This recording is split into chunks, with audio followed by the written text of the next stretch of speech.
అందరికీ నమస్కారం. నీ సహజ స్థితిలో ఉండు భగవాన్ శ్రీ రమణ మహర్షి బోధనలు పుస్తక పఠనం 2వ రోజుకి స్వాగతం.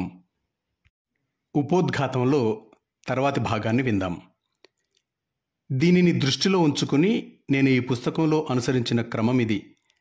మొదట వారి పరమోన్నతమైన బోధనలను, చివరికి అప్రధానమైన విషయాల గురించి వారు చెప్పిన వాటిని ఏర్పరిచాను.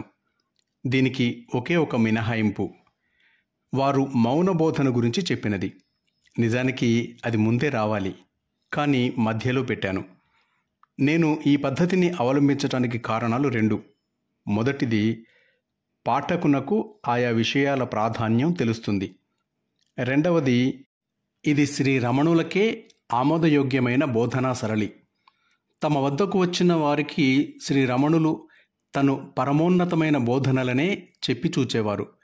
దానిని అంగీకరింపలేని స్థితిలో ఉన్న వాళ్ళ కోసం తామే దిగివచ్చి బోధనను పలుచన చేసేవారు. ఇక్కడ వారి బోధనలను ప్రశ్నోత్తరాల రూపంలో ఇచ్చాను. వీటిలో శ్రీ రమణుల అభిప్రాయాలు తెలుస్తాయి. ఒక్కొక్క అధ్యాయంలో ఒక్కొక్క విషయం ప్రస్తావించబడింది. ప్రతి ప్రశ్నోత్తరాలను చాలా చోట్ల నుండి సేకరించాను.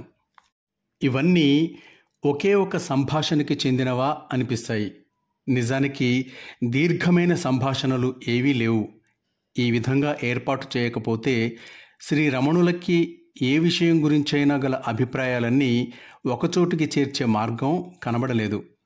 తమ జవాబులను తమిళం, తెలుగు లేక మలయాళ భాషలలో ఇచ్చేవారు. ఆ రోజులలో వీటినెవ్వరూ టేప్ రికార్డర్ మీద రికార్డు చేయలేదు. కొందరు దుభాషులు మాత్రం త్వరగా ఇంగ్లీషులో రాసుకునేవారు. వాళ్ళకి ఇంగ్లీషు అంత ధారాళంగా రాదు. వారి భాష సరళంగా ఉండదు. ప్రచురితమైన వాటిని కొంత పరిష్కరించాను. భావానికి ఏ దెబ్బ తగలకుండా కొన్ని ప్రశ్నోత్తరాలను కుదించాను. ఈ పుస్తకం 6 భాగాలుగా విభజించబడి ఉంది.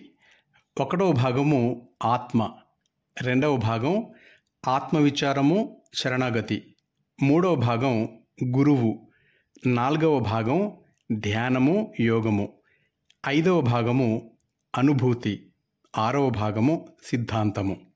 ఈ 6 భాగాలు ప్రశ్నోత్తరాల రూపంలోనే రచించబడ్డాయి. 1వ భాగము ఆత్మ. సంస్థితమైనదల్లా ఒకే ఒక సత్యం. అందులోనే ఈ లోకాలన్నీ స్థిరంగా ఉన్నాయి. ఈ లోకాలన్నీ దాని సొత్తే. దాని నుండే ఈ లోకాలన్నీ ఉద్భవించాయి. ఈ లోకాల ఉనికి దానికోసమే. అట్టి ఆ పరమ సత్యాన్ని, ఆత్మని హృదయంలో నిలుపుకొందుముగాక. 1వ భాగంలో మొదటి అంశం ఆత్మస్వరూపము. శ్రీ రమణుల ఉపదేశాల సారము, వారు తరచూ ప్రబోధించేది ఇది. అన్నిటా అంతర్లీనమైన సత్యం ఒక్కటే ఉన్నది. అది అందరికీ ప్రత్యక్షంగా అనుభవసిద్ధమే. సంస్థితమైన వాటన్నిటికీ అదే మూలం, అదే సారం, అదే వాటి స్వరూపం. దానికి వారు ఎన్నో పేర్లు పెట్టారు. ఒక్కొక్క పేరు ఆ అవిభాజ్యమైన సత్యానికి ఒక్కొక్క లక్షణాన్ని సూచించేది. వారు సాధారణంగా వాడిన పర్యాయ పదాలు, వాటి భావము ఇవి. 1 ఆత్మ. శ్రీ రమణులు తరచూ వాడిన పదమిది. అసలైన ఆత్మ అంటే అసలైన నేను వ్యక్తిగతం కాదు. అది సర్వసమృద్ధమైన ఎరుక. అది పైకి గోచరించే వ్యక్తిగత అనుభవం కాదు. దానికి వ్యక్తిగత అహానికి తేడా ఉన్నది. నిజానికి ఈ అహానికి ఉనికి లేనేలేదు. దీనిని మనస్సు కల్పిస్తుంది. ఆత్మని అనుభవసిద్ధం చేసుకొనియదు. ఆత్మ ఎప్పుడూ సంస్థితమే, ఎప్పుడూ అనుభవసిద్ధమే. కానీ ఎన్నో అవరోధాలను కల్పించే మానసిక వాసనలు అణిగినప్పుడే ఆ అనుభవం ప్రత్యక్షంగా తెలియవస్తుంది. నిత్యము నిరంతరంగా ఆ ఆత్మని ఎరిగి ఉండటమే ఆత్మ సాక్షాత్కారం అంటే. 2 సత్ చిత్ ఆనందం. ఇది ఒక సంస్కృత పదం. దీనినే ఉనికి, చైతన్యం, ఆనందం అనవచ్చు. ఆత్మ అనేది విశుద్ధ స్థితి. నేనున్నాను అనే ఎరుక. అయితే ఆ ఎరుకలో నేనిది నేనది అన్న భావం ఉండదనేవారు శ్రీరమణులు.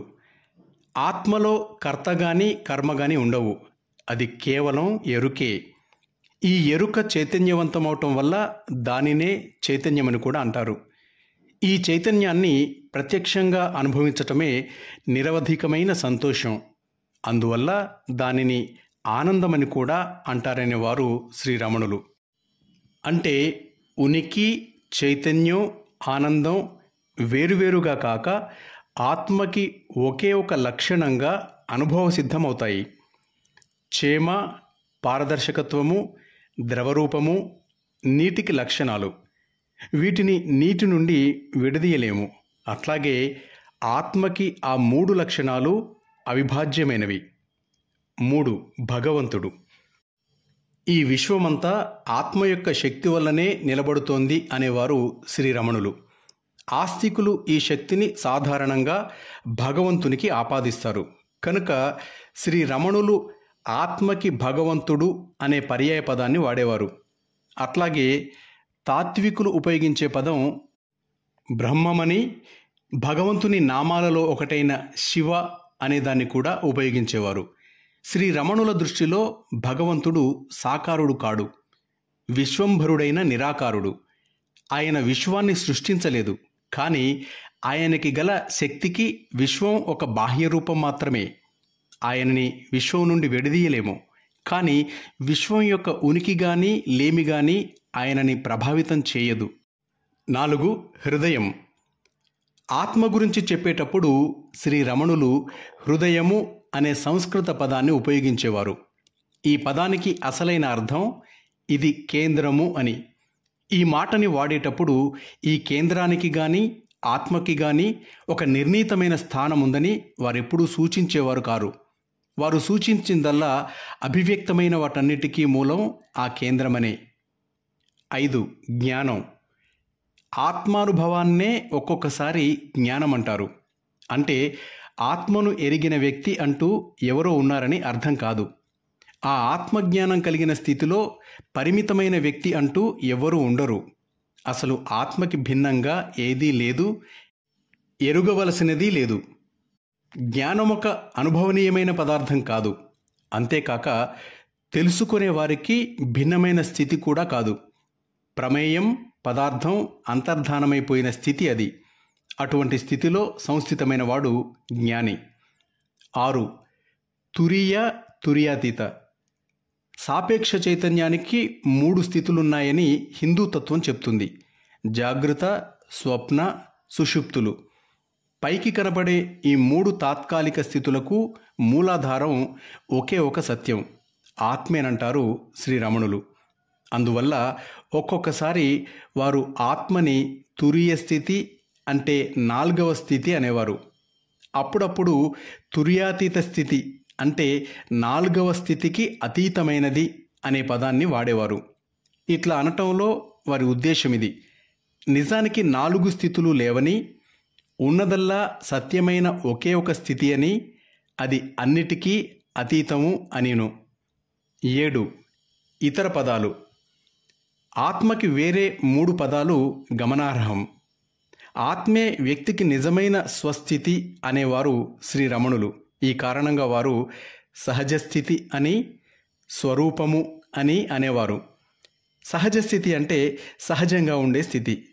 స్వరూపం అంటే అసలైన రూపం లేక తత్వము అని అర్థం. ఒక్కొక్కసారి వారు మౌనము అనే పదాన్ని కూడా ఉపయోగించేవారు. అంటే ఆత్మ నిశ్శబ్దంగా, ఆలోచనారహితంగా, నిరుపహతికమైన శాంతిలో ఉండేదని భావం. మాస్టర్స్, ఆత్మస్వరూపము అనే ఈ అంశం తరువాతి భాగాన్ని రేపు విందాం. అంతవరకు సెలవు తీసుకుంటూ మీ నవీన్ వరంగల్.